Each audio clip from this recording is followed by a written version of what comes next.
I put my trust in you, and I trust in our love. I put my trust in you, I put my trust in love. I put my trust in you, and I trust in our love. I put my trust in you, I put my trust in love.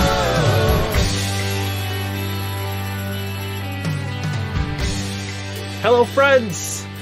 My name is Dave Miller. And I'm 69. I'm Weird Fuck Buddies. We're a dating and sex advice podcast where we take your sticky, sexy situations and we turn them into sexy, sticky situations. Simply put, we answer questions on the topics of sex and dating, usually ones we find online, or, aside from that, ones that are sent in by our wonderful, sensual listeners. And look, did we fuck up because we've recorded all these episodes in the span of a couple days? Maybe. Maybe last week should have been our Sexmas episode, but hey, fuck it. It's a holiday that we made up and we can celebrate it whenever we want. And today is our Sexmas episode. Oh, wait, listener, are you a fool? Did you think Sexmas and Christmas were the same thing? No. Obviously, this starts on the 27th, I think. Hold on. Let me check my calendar. Obviously, it starts on the 27th. It is much like the gender spectrum or the sexuality spectrum. It's like the Kinsey scale. It's fluid. It is Sexmas is whenever Sexmas needs to be. Mm-hmm. That's the thing. It's never really like Sexmas or not Sexmas. It's often more Sexmas than other times, but that's about it.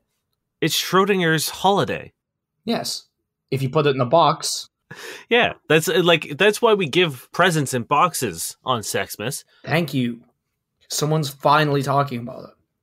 Finally talking about it. Hey, let's talk about something else. I've got some sex news for you, Niall. Ooh. In honor of episode 169. No. I do have a official report here from the World Health Organization, and yes, 69 is still the worst sex position. Oh, wow. Okay. This is an official document. It is approved by every government. It's the only thing everyone's ever agreed on, pretty much ever. And yes, 69 is still absolutely garbage. I just have a report in here from Old Tit Liquor, and they say it's like an appetizer. This is about 69. And the drunker I am, the more likely I am to get super into it and eat your booty too.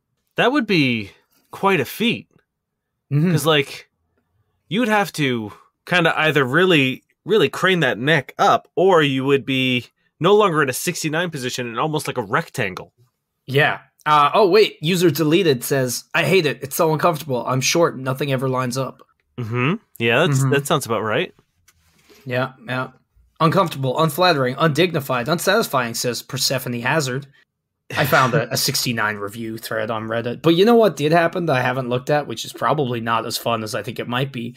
When I did look up 69 questions, as in questions about 69, 69 insanely flirty and dirty questions to ask a guy came up. So pick a number. Ooh, well, I have to go with 69. Okay. This is stupid. Because there are 69 questions, but they're in categories. So there is no number 69. I guess I'll just give you the last one. The last one is, before me, how many times did you have sex per week? That's not very flirty or sexy. Yeah, that's a terrible question. That feels like a trap.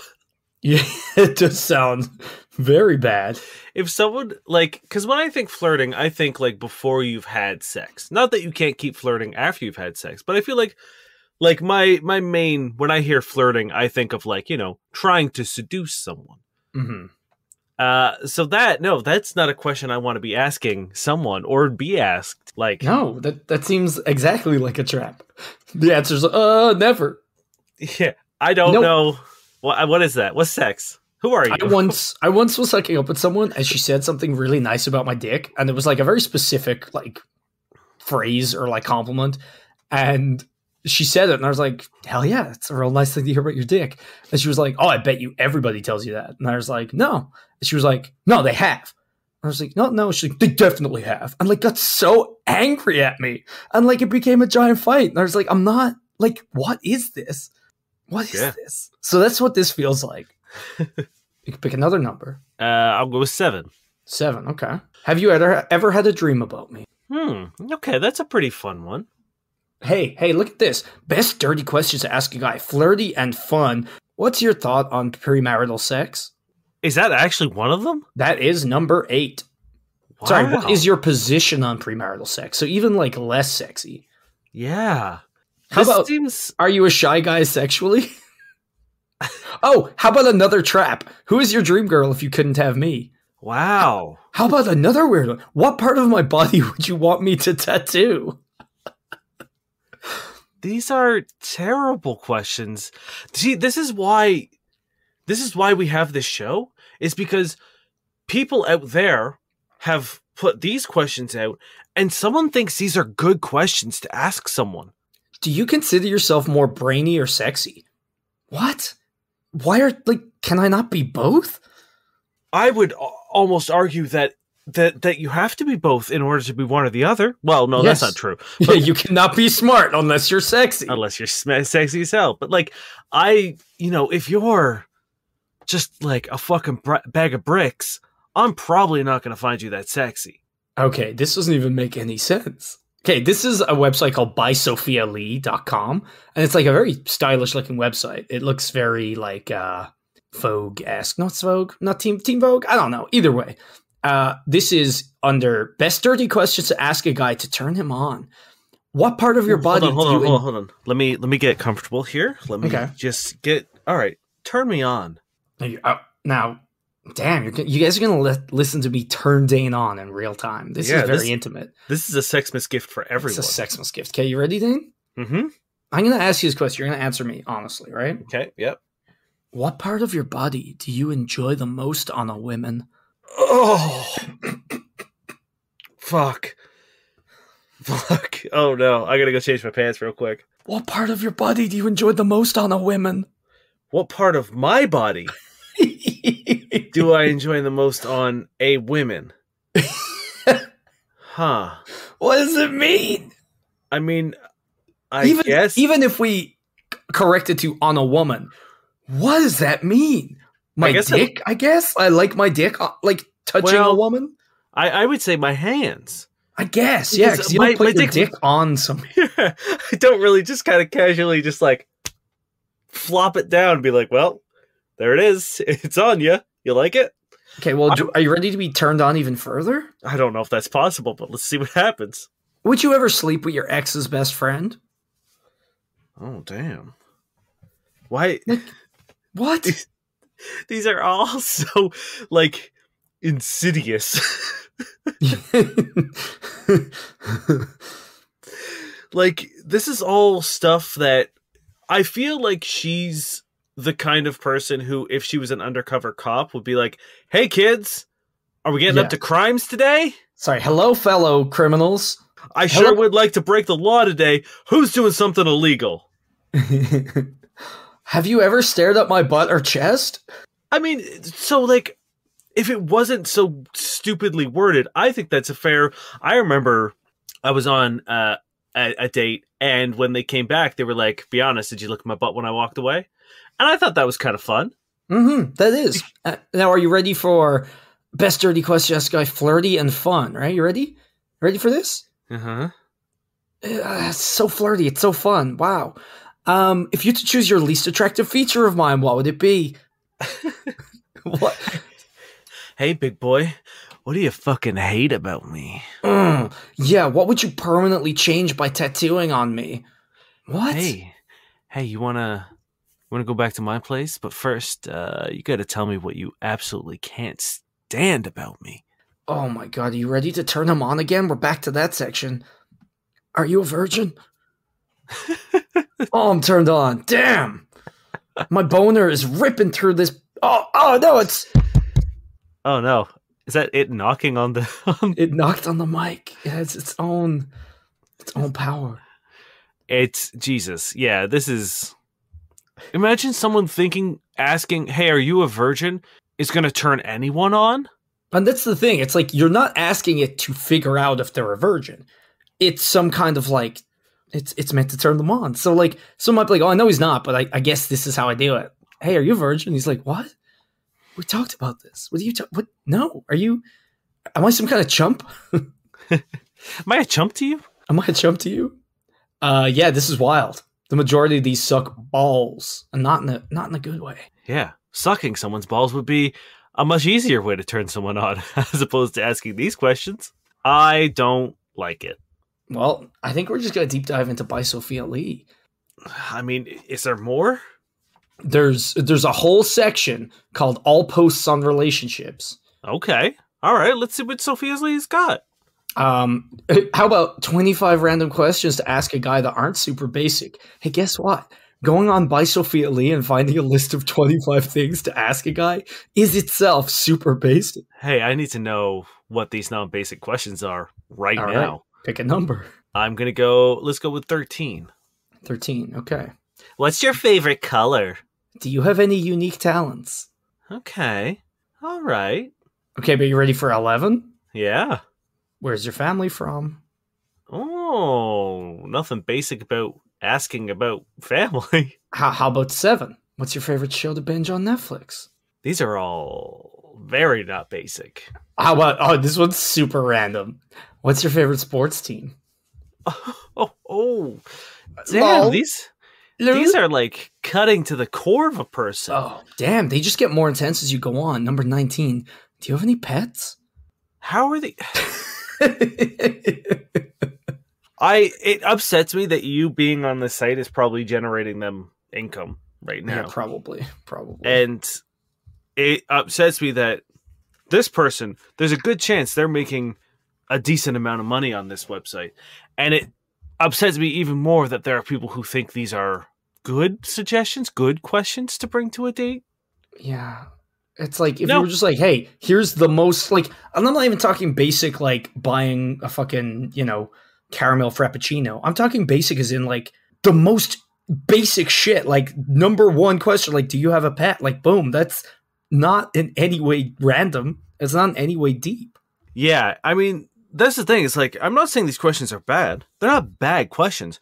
But if you think that this is going to be, like, the light switch that you can flip and be like, oh, shit, I've done it. I've solved it. These are the questions that I have to ask to attract my future husband. It's like, these are just questions that you ask in conversation casually. Man, this must be so easy to do. Okay, you ready? I got 2 more. You can either choose 42 best deep questions to ask your boyfriend or 30 flirty questions to ask a guy. I feel like we've already had the flirty question, so let's do the deep one. Let's Okay. Best deep questions. Mm-hmm. Pick a number between 1 and 42. We'll go with 23. Okay. Are you pro-choice or pro-life? Okay. Okay. Yeah. That's, Pretty decent. that's okay. Yeah. That's a good Should question. children be allowed to have cell phones? Not exactly what I'd call a deep, life-changing decision, but I mean, I guess if you're raising a child, that's a good thing to know. Sure. Mm-hmm. Okay, we should move on from this stupid website. Yeah, probably. Should we do some questions? No, you're right. Let's go back. Yeah, let's do some questions. I'm sorry, guys. I got real distracted. You ready for... Why do women do that? Oh, boy. This is by Overrated Dentist. So, best name. So I, 23-year-old male, saw this girl in the coffee shop and she gave me a signal, or, as I think, that she wanted me to come talk to her. She kept looking at me, smiling, and even play with her hair. So I walked up to her and introduced myself, which I almost never do, but she was so cute. Anyway, we talked for 15 minutes. I had to go, so I asked for a number, but instead she gave me her Instagram, and then I left. Later that day, I sent her a message. She answered. We talked for 2 or 3 days. I asked her if I could take her on a proper date instead of 15 minutes in the coffee shop. She told me she's busy with work and would love to go on a date, but during the weekend, and then suddenly ghosted me for a week, and I discovered she blocked me without any reason. It's not my first time to be ghosted. It happens to me a lot, especially on dating sites, and I don't know why this happened. Am I doing something wrong, or are they just being rude? Or what? Because I seriously don't know. I try to get to know her better, anyone who is a potential partner, but they answer with one word, and I feel they are not interested to get to know me, as I think. Okay, this wasn't as toxic as I thought it was going to be, because it seemed, approaching someone, but like they seemed into it for the most part. Yeah. Unfortunately, it's like, I don't know why she ghosted you, and I don't know why you're getting ghosted. I would have to probably like look through your chat messages, because like if you left it there, if it was a, hey, I'd love to take you on a date, and she said, all right, cool, well, on the weekend because I'm busy with work. Did you leave it there and then follow up on the weekend, or did you keep talking throughout? Because or did you just also say nothing, which it almost seems like? Yeah, like I would like to know how the rest of that interaction played out. Because if she was like, "Oh, I'm busy on the week," but like when the weekend I'm free, I would love to go out on a date, and you were just like, did you take that as a slight? Mm-hmm. Did you keep having sort of like banter back and forth? Did you keep pestering her with questions and maybe didn't get the hint that like she was saying, "Hey, there's a lot on my plate right now. We'll do this on the weekend." Mm-hmm. So, like, there's any number of those things. There's also just the possibility that, like, you're a random person that she met very, very briefly, doesn't really owe you anything, and was like, actually, you know what? I'm already seeing, like, 3 other dudes, and I don't have the time to see another person that I don't really know that well. So, mm-hmm. Or they were just like, this is a stranger, and I don't really know that much about them, and I don't really feel safe doing this, so it's probably better if I block him before he freaks out that I won't. You know what I mean? Which is totally reasonable and fair. Mm-hmm. Yeah. Now, things to be aware of, I think. One, what are you posting on your Instagram? Is it all stories of like anti-vax shit, or like you sharing like very offensive memes, or like you and your boys snorting coke off the back of a toilet, or like, anything like that? Because she's seen your Instagram too and what you post. So if you didn't even censor something, you might just be putting out vibes she does not like. Secondly, maybe she does what I do, where I go and sit in coffee shops and I give people signals. And when they come over, I give them the podcast Instagram just so we get more followers. I do that all the time. Maybe. If you're one of the 1,900 people who've, come over to me when I play with my hair in a coffee shop, I'm sorry.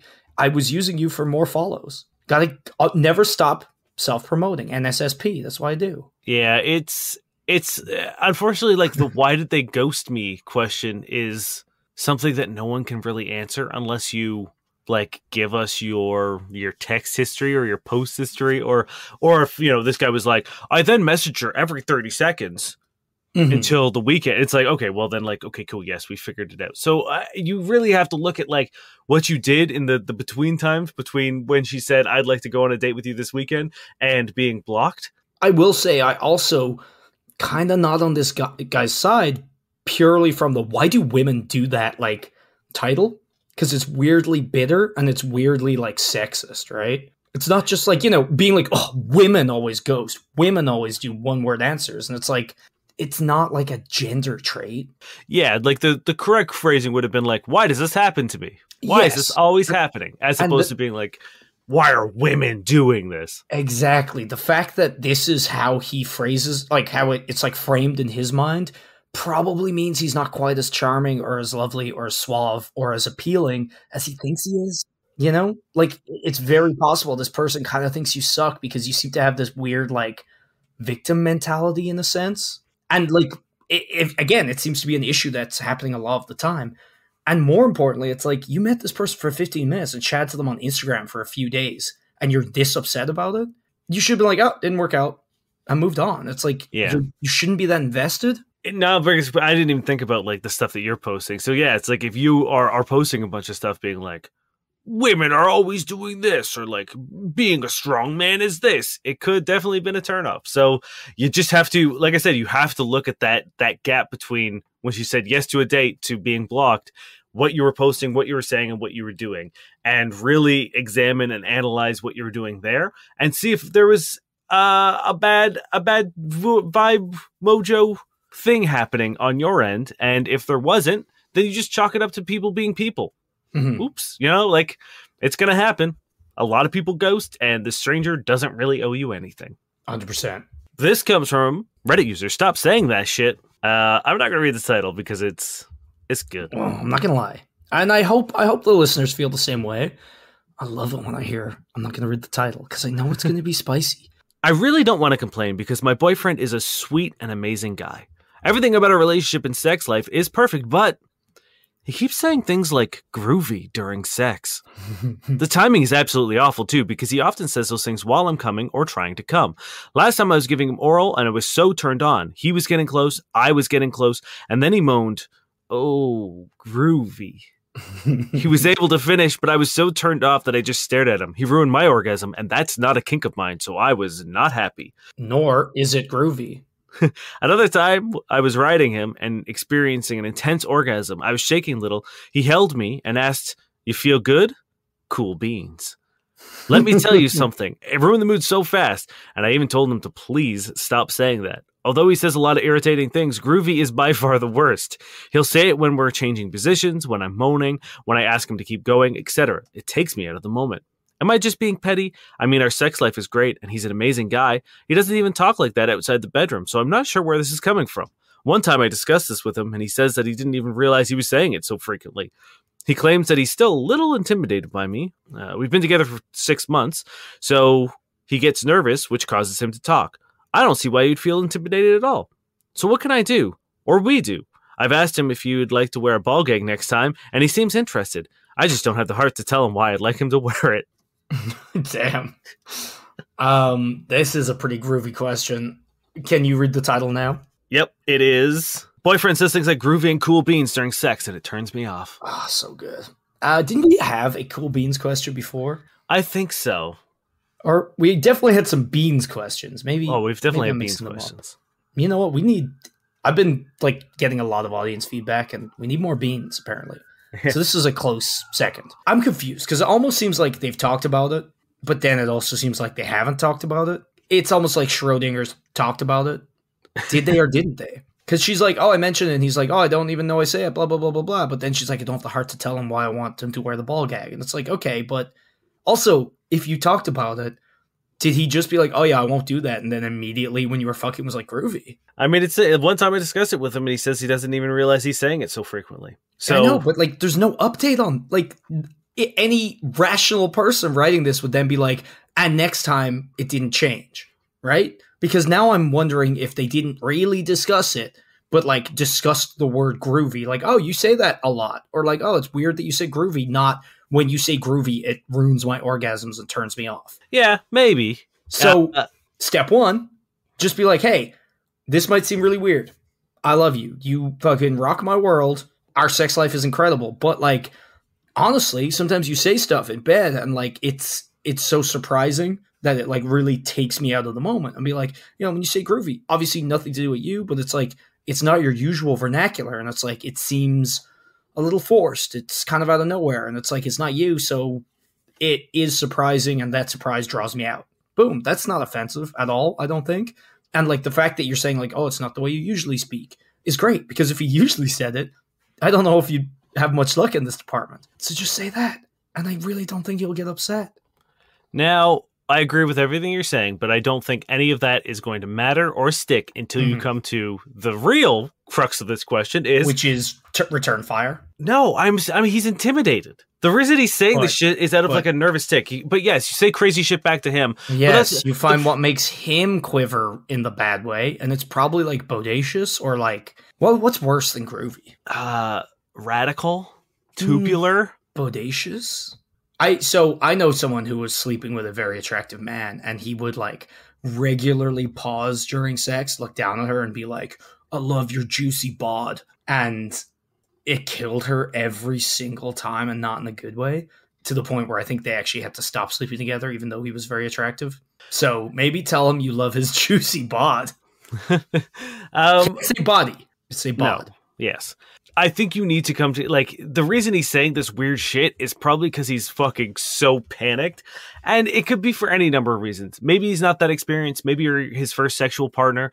Maybe you are just very, very attractive and he feels like he's not. And he's living that, like, that imposter syndrome of being like, I shouldn't be here. And he's, for some reason, channeling, like, a fucking 1960s cool guy, like he's being possessed by the spirit of a very cool disco man. Now, I love that this is your take on it, or not like your take, but this is what you're focusing on, because to me, it's impossible to imagine that being my refuge when I'm freaked out. Like groovy. I mean, there's got to be something somewhere in his psyche that like groovy is like, maybe he's a huge fan of fucking Evil Dead. Maybe. You know what I mean? And like he thinks Bruce Campbell, and he just reverts to Bruce Campbell, and he's like, that's the sexy man. Mm-hmm. And the spirit of Bruce Campbell is going to save me. And it's the only way I can satisfy this incredibly attractive woman that there's no reason I should even be anywhere near. So, like, when he said it that one time when you were giving a blowjob, it was like evil head. Come on. Yeah, like, I think a lot of the time sexual relations are like when you find like, you see a snake, it's like the snake's just as scared of you as you are of it, but you don't necessarily know that. So this guy, you probably think of him as all like, confident and shit, and he's a little terrified snake. That's okay. I feel like anacondas aren't scared of me. Well, they don't want none unless you got those buns, hon. Hey, you got them buns. So this ass. They do want some. So why would they want some if they were scared? You're right. QED. Anacondas aren't scared of you. What are we doing today? What are we doing? I blame that first website. They threw me off my rhythm. Hey, Dane, got any pets? Hey, Niall, what do you hate about me? Sorry, hold on. I'm ejaculating furiously. Just spewing. Just fucking like a milk sprinkler. Oddly enough, it is like a staccato thing, like a and then just it goes left to right. Oh my god, what are we doing today? It's happy Sexmas, guys. Yeah, so I think communication first. Be like, hey, these weird things you say, I already said it. Communicate to them. If not, maybe, try to reassure them that you love what they do in the bedroom department. Yeah, you need to figure out why he's intimidated. And you need to put that to bed. You need to be like, hey, you mentioned that you're intimidated with me. Like, why do you feel that way? And reassure them that, like, whatever it might be, you need to calm that down. Because even if you get him to stop saying groovy, he's going to manifest that intimidation in another way that's probably not great. And the more confident your partner is in bed, the better the sex is going to be. And you already say your sex life is great. Now imagine if he wasn't fucking nervous. You know what I mean? Like, it's only going to get better when he stops being in his head and saying crazy shit like groovy to you. Well, the worst thing is, it's like, so far it's probably been a perpetuating cycle, because he's like having sex with her and he's nervous and like it's starting to go well. And like, maybe the fact that it's going well is making him more nervous. So just as she's about to come, just as she's about to like wash away some of this self-consciousness, he's like, groovy. And then, oh, fuck, he ruined it. He can see it on her face. He's like, what did I do wrong? I'm more nervous. Now I have to groove even harder. Yeah. There's no harm in channeling the spirit of Bruce Campbell. There isn't. That chin could fucking make a woman come simply by rubbing against her. Simply by him putting it upon her. Yes. Which would be the question that he would say. Just relax. Question asker. Talk to your partner. Get them to not be intimidated, and then have the conversation about the groovy talk. Person having sex, fucking relax. This person is literally upset that you make them come and you stop them from coming. You know what I mean? Like, the problem isn't like, oh, he can't make me come. The problem is he makes me come and then makes me not come because of the stupid shit he says. The disappointment here comes from such good orgasms are on the table. Yeah. And like, you're like, at best diluting them, and at worst ruining or taking them away. And it's like, they wouldn't be that upset. Like, if that was all they expected was like to almost orgasm, they'd be like, oh, okay. But like, they're like, no, I could be fucking just shaking and bucking and screaming, but no, you got to groove all over me. All right, let's move on, because I think we've done 2 questions and we're almost halfway done our show. This is by Liebrecht. The girl I like offers to help me move. Should I accept? I'm 25 male, she's 25 female. I'm moving to a new place, and the girl I like, upon hearing this, offered to give me a hand. I thought she was just being polite, but yesterday she mentioned it again when we were on the subject. I don't have that much stuff, so by myself I can make it in 2 to 3 trips. Will it be a good opportunity for me to spend some time with her? Will she feel troubled? We don't have a car, so we'll take 40 minutes per trip by subway. If I were to accept it, how should I ask? Do you perhaps have time tomorrow to help me move? Afterwards we can maybe go to the cafe we talked about? Oh, this is so sweet. This is so sweet, my man. Look, yes, accept this woman's help. It is, one, moving sucks. So you should accept anyone who offers to help. You should accept, regardless of, anything, regardless of whether they're your friend or whatever. Anyone willing to help you move is a saint, and they deserve to be paid in pizza and beer. And that is my official platform. And it is what I believe until the day I die. This person, this is a great time to hang out. You're spending some solid one-on-one time. You're ending and starting in your own apartment, should things get frisky. And you're going to be bonding. Like, it's a perfect time to like hang out. And so your question is, how do I ask her? Be like, hey, I don't really need the help, but I would love your company. If you want to come and just hang out with me, that would be amazing. I'd love to spend the day with you, and, you know, drinks on me when we're done as a thank you. Yeah, I feel like just being like, hey, like reaching out and just being like, hey, if you're serious about like helping me move, that would be incredible. And I will, you know, definitely ply you with food and drink. Like, Yeah. something as simple as that. And then maybe even just be like, just a heads up, it's not too much, but like you could really help. I think that one, you're like setting the stage so that they don't have to be like, oh no, I'm going to spend the whole day moving. You have an excuse to buy our food and drink and hang out. And like, you're expressing your gratitude because, as Dane says, moving is fucking the worst. So it's like win-win-win. My only fear was that it would be not that fun and boring. Like, maybe it would be boring as fuck and awful because, again, moving is terrible. So like, you'd invite them over and they just have a terrible time. But it doesn't sound like you're doing all that much. And I think the key here is to, one, if she's coming and if you like her, just have it be you and her. Yeah. Right? Don't invite like a third friend so that like, especially if you fuck all stuff, right? Like, if you had a whole grueling day ahead of you, like, it would be shitty to just land it on her because, you know, you want to get laid. But if it's not that much, you and her get to your place, you know, order some food, get some drinks. Maybe instead of pizza, beer, do like a nice local place. And you could always just be like, oh, I want to try this place out. I'll be in the neighborhood. And a bottle of wine, you know, class it up just a little bit. And then comes the IKEA bed gambit. I mean, this is like, if you go out afterwards, once you've fucking, like, the line of, hey, you want to come back to my place and help me unpack? It's right there. It's right fucking there. No, the IKEA bed gambit, Dan. Yes, I know. Help you put it, you want to break it in. Yes, I get it. No, not even break it in. Help me put it together. Yeah. And then when it's put together, help me break it in. Yes. Why do you seem so dissatisfied with the IKEA bed gambit, Dane? I don't know. Whoa. It's right there. It's right on the fucking table. Like, if you guys do go out to this cafe you want to go out to, the invitation to go back to your place is so easy. Like, it's not forced. You could literally be like, hey, help me move all day. If you want to come back to my place and help me unpack, there's a bottle of wine in it for you. Mm-hmm. Or, there's another glass of wine in it for you. Blah, blah, blah. And like, it's so easy. This is such a great opportunity, and it helps you not move alone, which is the fucking worst. There's no downside to this. Why are you so upset about the IKEA bed gambit? We got to get into this. What's up? What? It seems like it made you sad. No, I just think it's very cliche. Wow. He's in a rom-com with girls helping him move. We got to have some cliches. I know. Why are you so sad? I'm not sad. You seem so sad. No. The viewers are messaging me already being like, what's up with Dane? Is he good? Did something happen on an IKEA bed? I don't know if I've ever owned an IKEA bed. I'm sure I've had sex on an IKEA bed. That's the real thing, isn't it? That's what could have been. I'm sorry, dude. You could have had a shitty bed, and you didn't.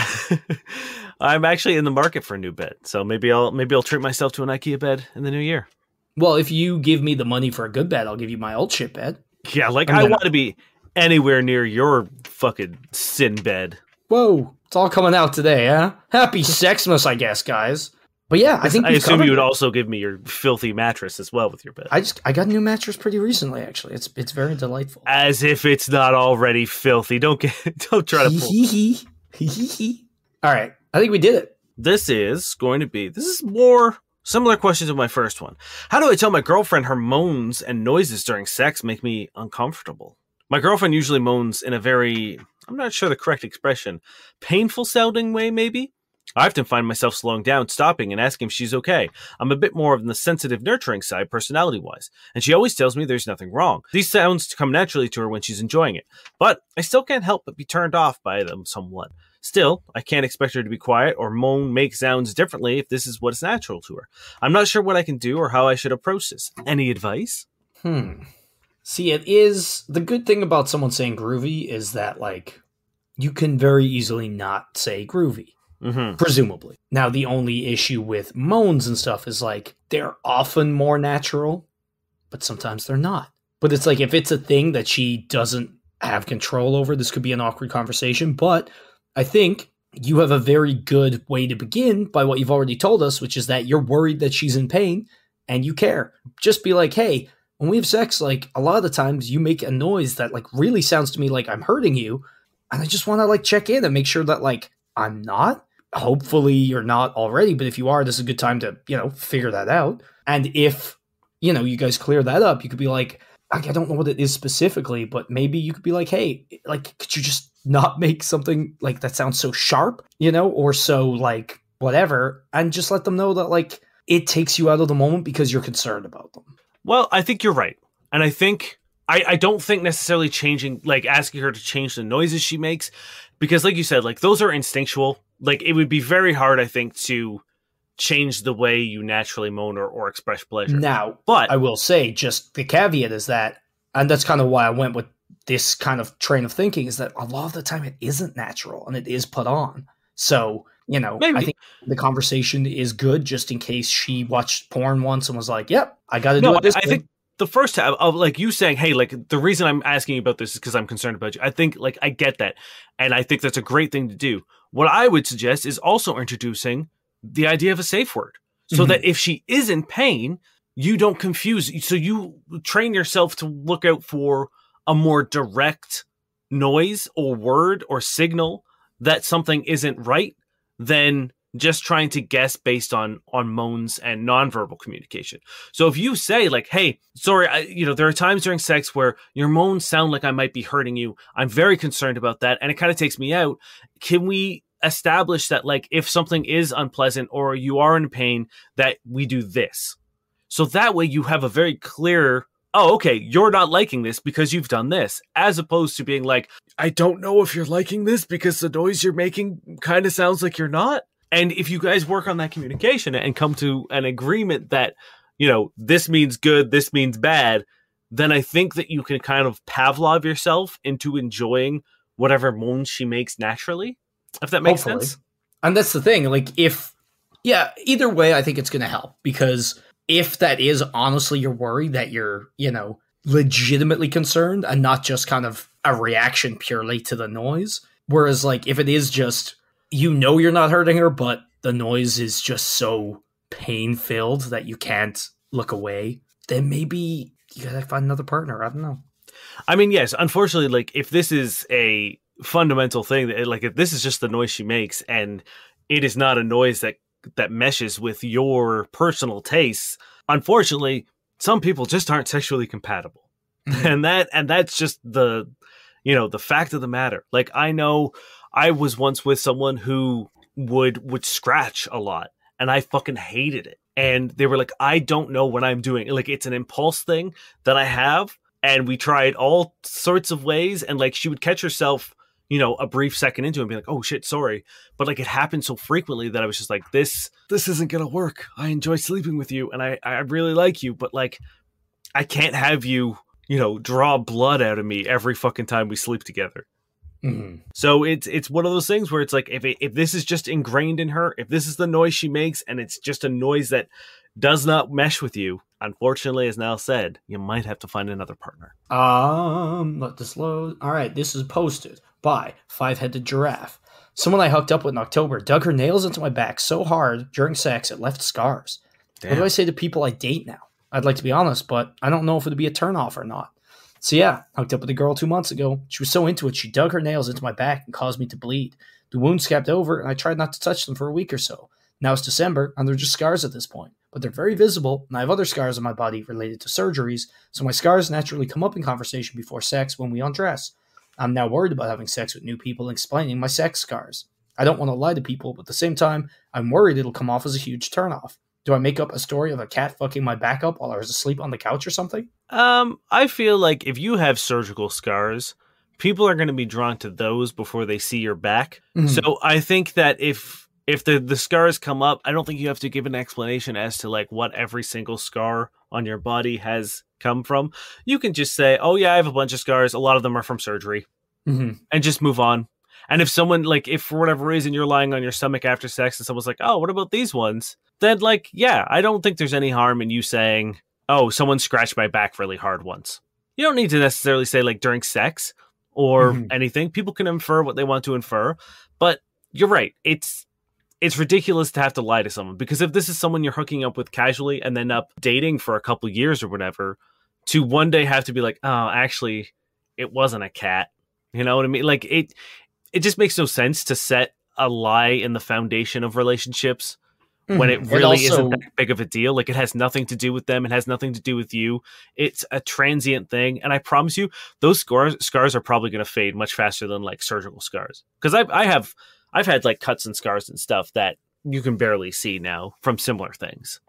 Yeah, that's the thing. It's like, they're probably not scars. They're probably, you know, because like scars are permanent, right? Mm-hmm. And like I have scars that will never go away. And there are other things that, you know, they last a bit, but they went. So you're probably good. This is probably something you only have to worry about for a short while, presumably. But hey, if not, Dane makes a really good point. You don't need to go into detail, right?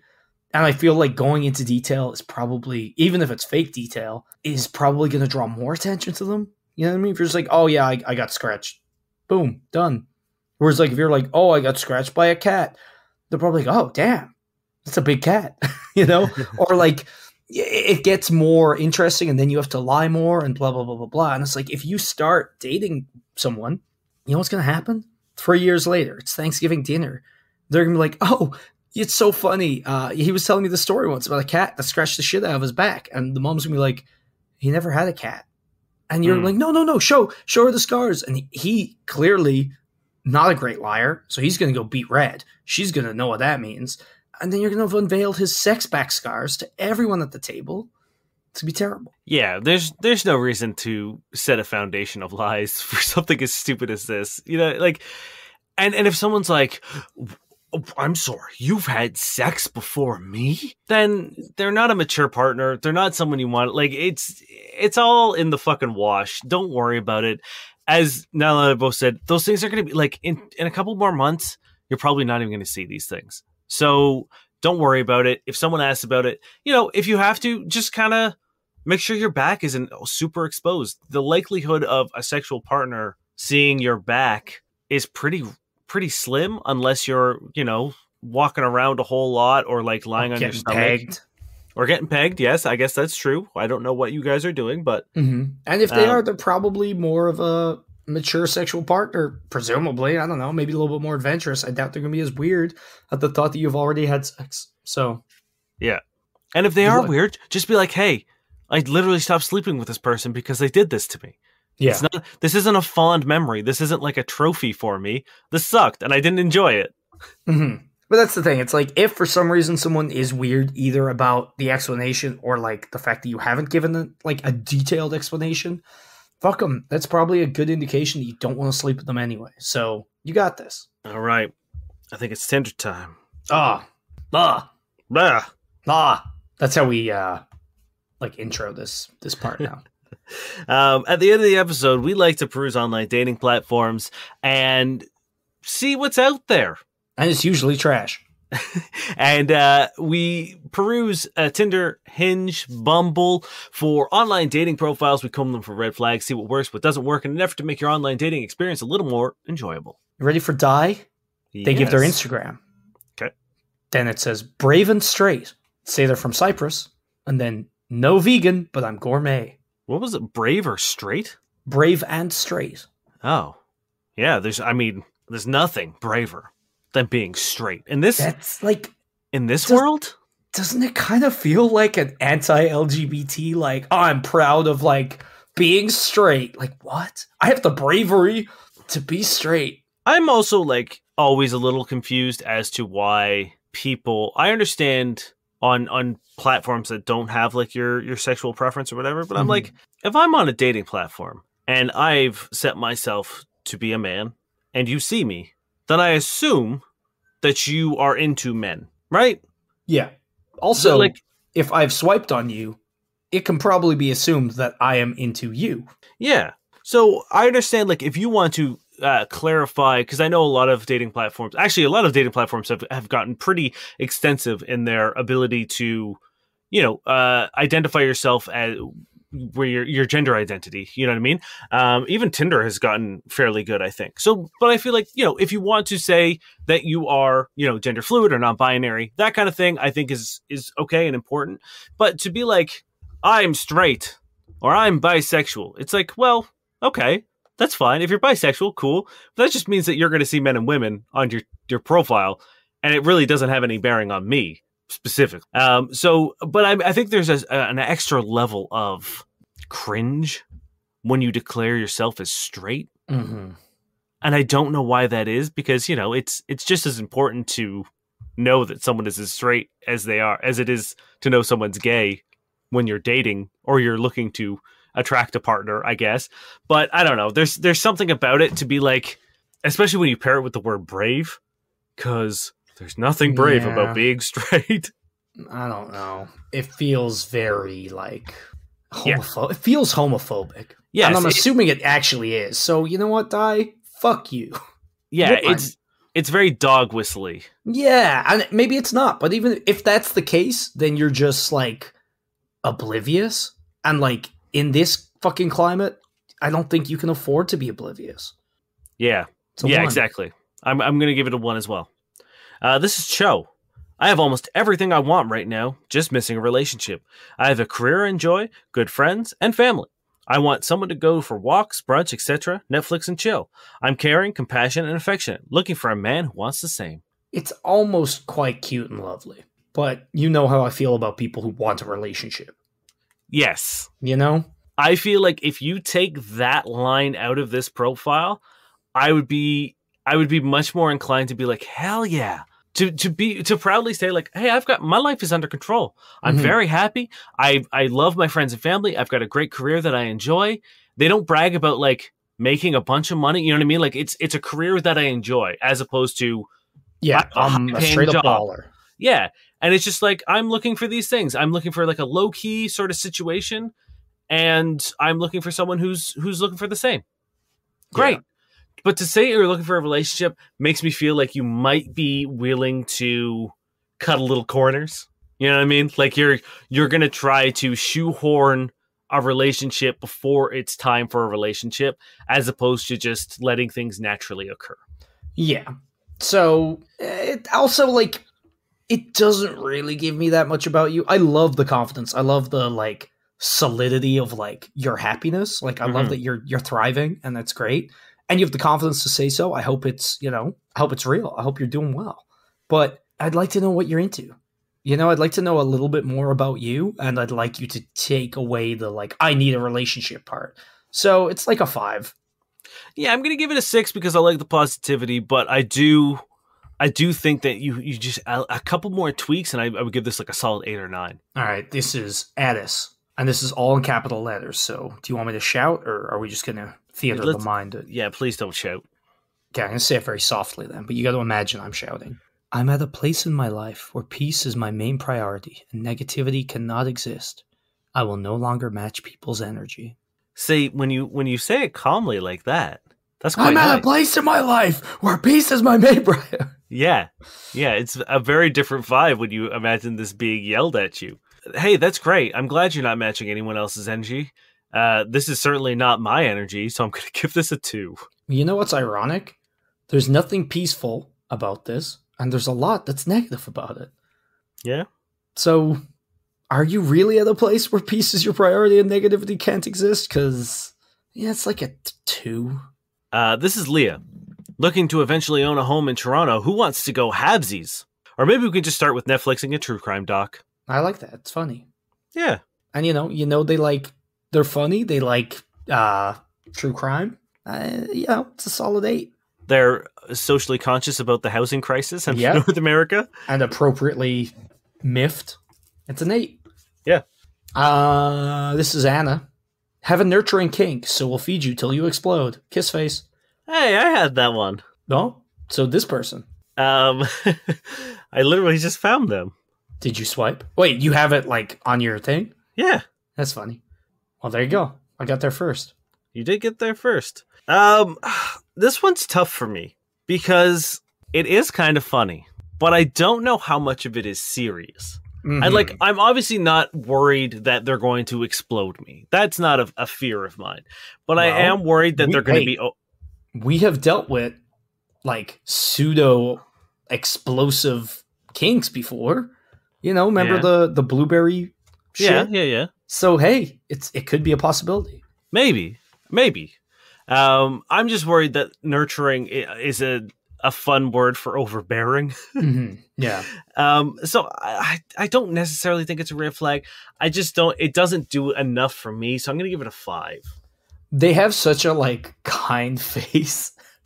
It's that like I don't know, like it's so happy in whatever picture is on this that it lends that energy to this and makes me seem like it's kind of nice. I don't know. I'll give it like a 6 because again, it's like I like food, so that's an in right there. You know what I mean? It's positive, but it's also not that exciting. Mm-hmm. So like it's erring on the side of happy, or positivity. Do you have one more? Or is that your? I fourth? do. You want me to finish it off? No. This is Ellen. Chill, cool, fun. 5-6. That's it. Yup. Oh man, you know what? I thought I was like on board as it started because I thought it was going to be a joke. It just comes off so boring. And also, I'm betting you're none of those things. It's just like don't say anything. Just don't say anything. Yeah. Because look, I'm gonna look at you and I'm gonna hope that you're those 3 things, but default, right? Yes. I assume that people are chill, fun, and cool. Also, those aren't particularly great things because again, that's like kind of baseline, right? Yeah. Like that's kind of what I want from everyone that I interact with. So that doesn't set you apart from literally the stranger I have a quick conversation with at the bus stop or whatever, right? Like the people, fun customers at my bar that I interact with for 45 minutes before they leave are chill, cool, and fun. Yeah, and the worst part is the fact that they think this is such a big deal. Like, whoa, like I'm actually like chill, cool, and fun. Well, I don't know if I think it's just like low. I think they just putting like 0 amounts of effort. Yeah, it's just like, no, it's 0. It's a 0. I'm sorry. You actually get less than the other one that sucked. And it's just like, I don't think it's a fucking red flag necessarily. I just like, it's just not a good fucking, like, just do something. I think it is a red flag actually. Because Google it's like, you're the either 69 best questions to ask a straight guy. Thank you. And put that on your profile. The thing is, it's like, why bother if you're not going to put in any effort? 1. 2, like, maybe this is their effort. That's also a fucking red flag. I don't know. None of it's good. It's like, you suck. I'm sorry. Yeah, not great. You misunderstood the assignment. All right, finish this off. All right, this is Nicoletta. Made in Italy emoji, pizza emoji, pasta emoji. Why you all so ugly? If you got brown eyes, don't even bother texting me. Whoa. If you do any kind of drugs, stay the fuck away from me. Red flag. I'm 1.78 centimeters tall. Or wait. Won't look at anyone shorter. Hold on. Please read that again. I am 1.78 centimeters tall. Won't look at someone shorter. Shrug emoji. That would be very hard to find. I assume they mean 1 meter 78 centimeters. Nope. They said they are 1.78 centimeters. They are the world's smallest person. Not into hookup. I don't do one night stands, but I'll do a 1 year waste my fucking time. 2 smiley faces. I hate dating apps. Never met anyone. Better text me on Instagram. Here's my Instagram. Yeah, gee, I wonder why people aren't fucking beating down your door, lady. Well, why they all so ugly? The height thing just makes you fucking she's so small. I wish I could message her and just be like, how do you not get stepped on? Are you in that like weird Matt Damon movie where they're all really small? Maybe that's where all the fucking rage comes from, right? Yeah. It sucks. It's so hard dating when you're fucking not even 2 centimeters tall. I tried to kiss a man and I fell into his pores. I'm like a living episode of Magic School Bus when I date. This fucking sucks. Some guys I just get into and they never even know. That's as far as I've gotten in the relationship. Thank you very much for listening, friends. It has been a pleasure. We love doing this. Thank you for joining us. Merry Sexmas. We hope you've had a great holiday season. If you haven't celebrated your particularly, seasonal holiday, well, I hope you have a great one when it does come around. We can't tell you how much we love you. This is the last episode of 2021 for us, unless you're a member of our Patreon. So if you want one more episode, if you think, damn, I could use one more episode of 2021, hop on over to our Patreon. You can go to fbuddiespodcast.com, click the Patreon link. It'll bring you over to the site. And for $7, you get access to not only our last episode of the year, but also all of the other monthly episodes that we've released. So I think at this point there'll be 5 just sitting there waiting for you. What a way to end the year. What a great way to end the year. It's just like, damn, the only thing that would make this year perfect be squeezing one more of the boys. Yeah. That sounds weird. You know what I mean. Just squeezing in another session with the boys. Great. Here comes the part of the episode where Niall talks about squeezing one more boy. If you have a question you would like us to answer it, please head on over to fbuddiespodcast.com and click the contact form. Fill it out, and we'll get back to you as soon as possible. Thank you to Josh Eagle and the Harvest Cities for their song, Paper Stars. And thank you guys. I was going to ask you if you had sex writing, but yes, no, thank you, friends. I do, but I just like, thank you guys for being fucking with us all year. Like, we say it probably not enough because I don't think there is a level to which we could say that would be enough, but we fucking love you guys. And every time we've talked to any of you, it's always been just overwhelmingly positive and kind and lovely. And we appreciate the fuck out of all of you. And I hope you do know that. So thanks. It really does mean the world to us. When we say that, we're not being facetious or flippant. We do mean it.